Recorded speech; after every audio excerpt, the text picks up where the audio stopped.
평균적으로 심장약을 먹어야 하는 시기를 알고 싶어요. 아님 케바케로 먹어야 하는 건지. 저희 같은 경우 어떤 곳은 약을 시작해라, 어떤 곳은 심장약을 안 먹어도 된다. 많이 혼란스러운 상태입니다. 흔하죠, 진짜. 흔하죠. 네. 약을 먹어야 되는지에 대해서 권유를 받고 오셔서 먹는 게 맞는지를 이제 물어보시는 분들이 많은데요. 일단 말씀드리고 싶은 거는 요새는 그래도 기준이 굉장히 좀 명확해졌어요. 예전에 비해서 그 19년도에 컨센서스가 이제 나오기 시작하면서는 그 구분은 굉장히 좀 쉬워진 상황이라 제 생각에는 일단은 먹어야 하는지와 아닌지에 대한 의견이 많이 다른 경우는 굉장히 좀 적어졌다고 생각이 되고요. 일단 B2에 대한 진단을 받으셨다면 먹이시는 게 좋습니다. 이 B2 단계부터 이제 강심제라고 하는 거를 투약을 했을 때 C 단계로 넘어가는 시간을 지연시킬 수 있다라는 게 이미 이제 근거가 성립이 된 상황이기 때문에 우선 B2로 진단된 게 맞다라고 하면 먹이시는 게 좋고요. C단계는 이 C단계 안에서도 환자 상태에 따라서 약 용량이나 종류가 좀 많이 편차가 생길 수가 있기 때문에 그 약물의 투약 종류, 용량은 이제 개인차가 생길 수밖에 없습니다. 여튼 B1과 B2만 확실히 구분이 되신다라고 하면 사실 투약 자체가 권유가 되고 안 되고가 갈리는 경우는 적다고 보시면 되고, 다만 만약에 내가 B1이었는데 평균 환자들보다 이제 B2로 금방 넘어갔어요. 또 우리 아이 막 5살밖에 안 됐는데 벌써 B2래. 그러니까 B1인데 B2로 금방 넘어갔어요. 그러면 사실 최대한 빨리 약을 시작하시는 것도 유리한 상황일 수도 있어요. 그래서 B1에서 B2로 넘어간 이제 인터벌이나 시간이 어느 정도인지 이런 거에 따라서도 이제 B2가 되자마자 약을 권유를 받으시는 경우도 있으실 수는 있을 거고, 근데 이제 나는 투약을 좀 최대한 미루고 싶다. 그러면 이제 B2로 막 진단이 됐어요. 그러면 몇 개월 정도 미루시는 것 자체는 이제 B2로 막 진단이 되신 겨우 이제 턱걸이 하신 상황이라면 3개월 정도 미루신다고 해서 사실 크게 많이 달라지지는 않을 수도 있습니다. 근데 B2가 명백하다, 미루실 이유는 없지 않을까 싶습니다. 케바케는 아니고 기준이 정해져 있다, 이렇게 보시면 되겠습니다. 그래서 방금 말씀하신 컨센서스는 일종의 지침인 거예요.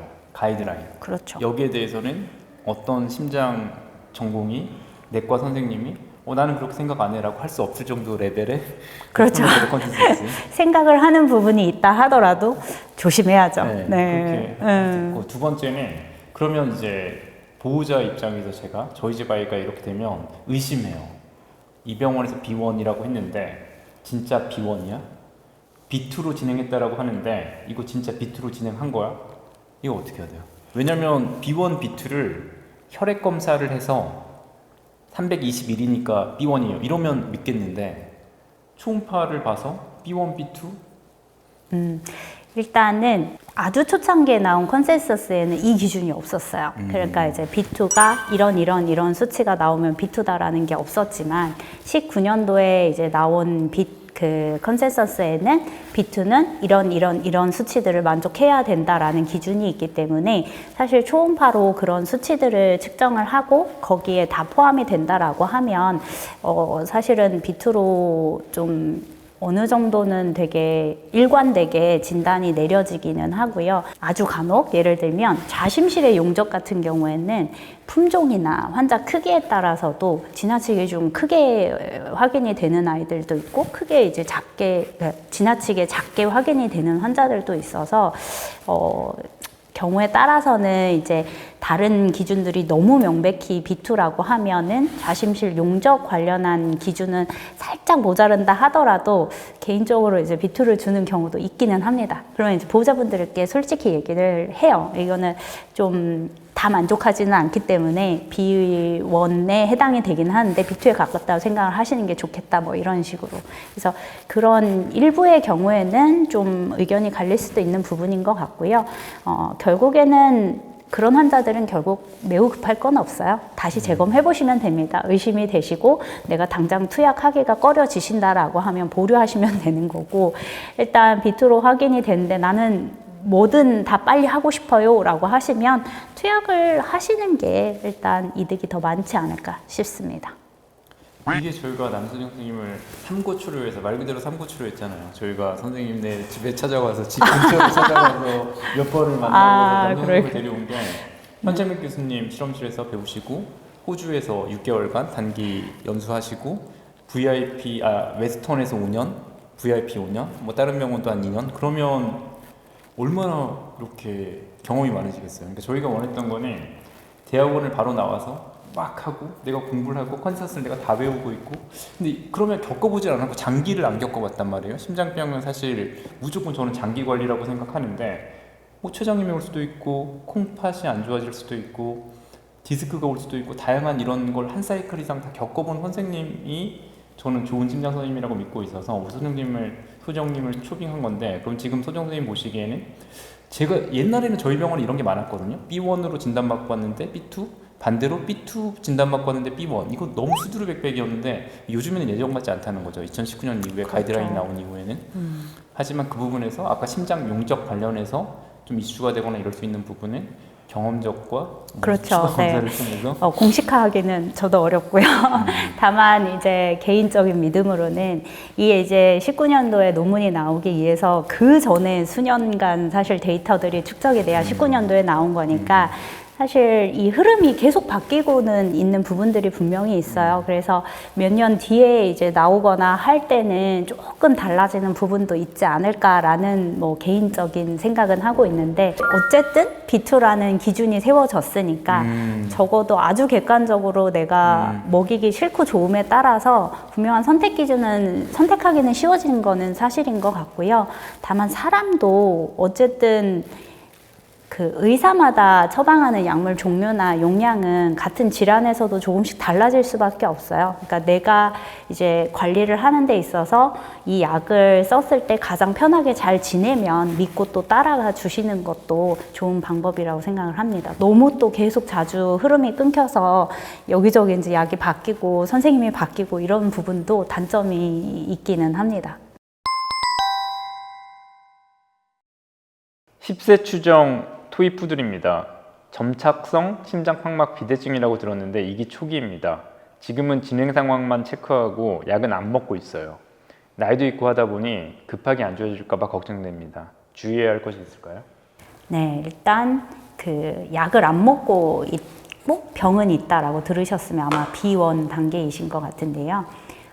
일단 모니터링 잘 하시면 돼요. 그리고 이게 좀 많은 분들이 내가 뭘 해주면 괜찮아지고 뭐 막을 수 있고 이렇게 이제 생각하시는데 사실 이 질환 강아지들 이 질환 같은 경우에는 거의 약간 운명적인 부분이 있어요. 유전적인 소인이 굉장히 좀 크기 때문에 우리가 하는 이러한 노력들은 결국에 그 환자가 가진 사실 약간의 그 운명 테두리 안에서 거기서 속도를 늦추고 삶의 질을 올려주고 수명을 연장하는 거거든요. 그러니까 굳이 막 엄청 뭘 더 조심하실 거는 없고 약을 먹여야 될 단계라고 판정이 되면 약을 잘 먹이시는 거, 검진을 잘 다니시는 거, 아까 말씀드렸던 폐수종 증상을 잘 인지를 하시고 병원에 필요할 때 내원해 주시는 거 이런 것들이 사실 어떻게 보면 더 중요하실 것 같고요.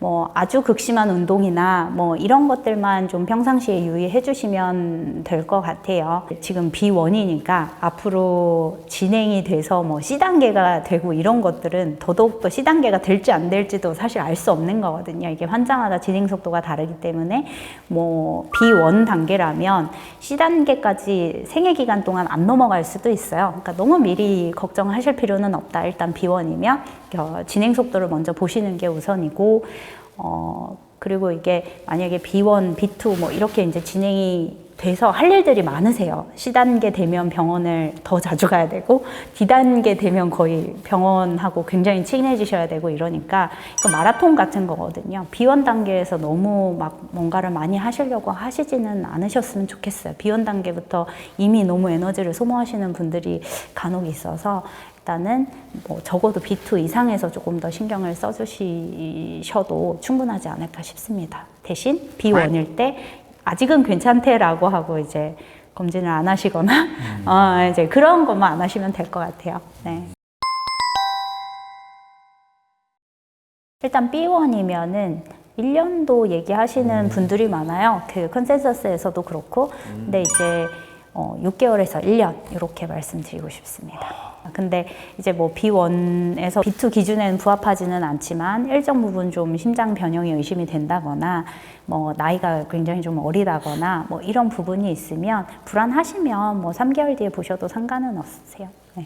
근데 이제 자주 한다고 해가지고 미리 다 그게 예방이 되지는 않습니다. 네. B1이면 약을 먹이는 것도 없고 처방 사료도 없고 영양제 처방도 없고 뭐 아무것도 없으니까 네. 사실 B1이 진단받는 평균 나이가 어떻게 돼요? 그래도 7, 8세는 넘는 경우가 많지 않나요? 일단은 10세 이상이면 좀 의심을 하고 정기검진을 받아주시면 좋고요.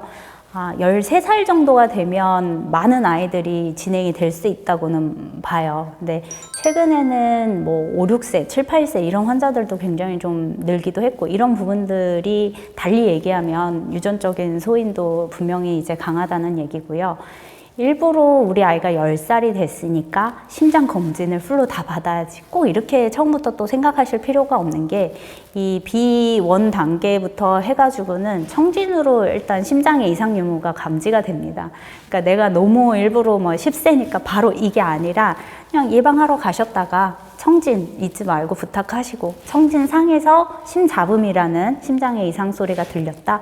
그러면 이제 그때 검진을 하실 수도 있거든요. 그러니까 꾸준히 병원을 방문하는 그런 이벤트들만 챙기셔도 사실 이런 것들은 감지가 어느 정도는 미리 되실 수가 있을 것 같아요. 그래서 병원 내원 정기적으로 하시는 거 필요할 것 같습니다. 그럼 극심한 산화적인 스트레스를 줄 수 있는 운동이라든가 너무 큰 스트레스 정도 피하고 폐수종 증상을 초반에 보는 건 호흡수니까 그렇죠. 그거 잘 보는 거 그렇게 하고 행복하게 지내시는 게 가장 중요할 것 같고 6개월에서 1년에 한 번 검진하시면 될 것 같아요. 네.